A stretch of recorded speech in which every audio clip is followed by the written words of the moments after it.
అందుకే ధర్మబద్ధంగా జీవించేవాడే భగవంతుడిని అడిగే అర్హత కలిగినటువంటి వాడు అవుతాడు. తప్పకుండా తీరుస్తాడు భగవానుడు ధర్మబద్ధమైన కోరిక. మా పిల్లలు బాగుండాలి, మాకు ఆరోగ్య బాగుండాలి, నా దరిద్రం రాకూడదు అనుకుంటే తప్పేం లేదండి. మనకంటూ కోరుకుంటే ఈశ్వరుణ్ణి అడగండి. ఎందుకంటే ఈశ్వరుడే ఇచ్చేవాడు, ఇచ్చేవాడు ఈశ్వరుడే. అంటే ఈశ్వరుడు ఇవ్వాలి, ఇల్లు నిండాలి అని సామెత కూడా మనకున్నది ఇక్కడ. కానీ ఆయన అడగండి, తప్పేం లేదు. కనుక ఇది కావాలి, మనకు అది కావాలి, అవ్వ కావాలి, బొవ్వ కావాలి అంటూ ఉంటాం కదా. కనుక పరమార్థం అర్థం కాకపోతే వ్యవహారమైనా అడగండి, తప్పులేదు. అయితే ఈశ్వరుని పట్టుకున్నారు కనుక తప్పకుండా కొన్నాళ్ళకి ఆయన ఈ స్థితి నుంచి మనకు పైకి వచ్చేటట్టు చేస్తాడు.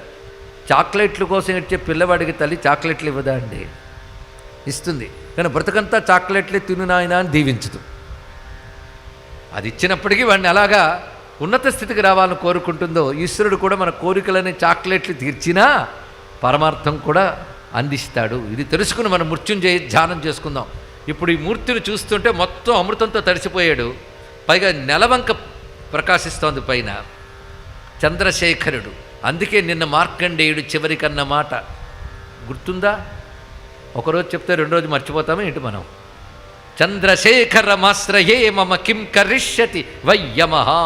చంద్రశేఖరుణ్ణి ఆశ్రయించాను, నన్ను యముడు ఏం చేస్తాడన్నాడు. యముడు ఒక ఫ్యాక్టర్ ఆఫ్ టైం, ఈశ్వరుడు కాలానికి అతీతుడు. కనుక కాలం స్వరూపుడు యముడైతే అతనికి కూడా శాసకుడైన వాడు ఆయన. అందుకే జననం మరణం అనేది కాలం బట్టి ఆధారపడి ఉంటాయి. జననానికో డేటు, తర్వాత దానికో డేటు ఉన్నాయి కదండి ఇక్కడ.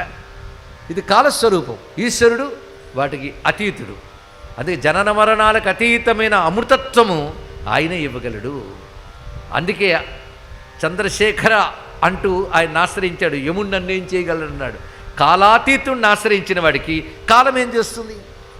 అందుకే జనన మరణ రూపము కాలబద్ధము గనుక ఇంకా నేను కాలబద్ధుణ్ణి కాను అంటే నాకు జనన మరణాలు లేని స్థితి కూడా లభిస్తుందని దీనిలో మరొక భావం. అది వై యమః అంటే యముడు ఇంకా నన్ను ఏం చేస్తాడు? కిం కరిష్యతి వై యమః అన్నారు ఇక్కడ. ఎందుకంటే చంద్రశేఖరమాశ్రయే. ఏ సమయంలో ఏ పేరు గుర్తు రావాలో ఆ పేరు రావాలండి ఇక్కడ. దాన్ని బట్టి తెలిసిపోతుంది. ఎందుకంటే మల్టీ టాలెంటెడ్ పర్సన్ దగ్గరికి వెళ్ళామనుకోండి, వాడికి సంగీతం వచ్చు, వైద్యం వచ్చు. మీరు వెళ్ళినప్పుడు డాక్టర్ గారు అని పిలిస్తే ఓ వీడికి ట్రీట్మెంట్ చేయాలనుకుంటారు. ఓ గానకోవిద అంటే వీడి దగ్గర పాడాలనుకుంటాడు, అవునా లేదా? అలాగే భగవంతుడి దగ్గర కూడా మన ప్రయోజనం బట్టి పేరు. ఆ సమయంలో మార్కండేయుడికి చంద్రశేఖర అని గుర్తొచ్చింది.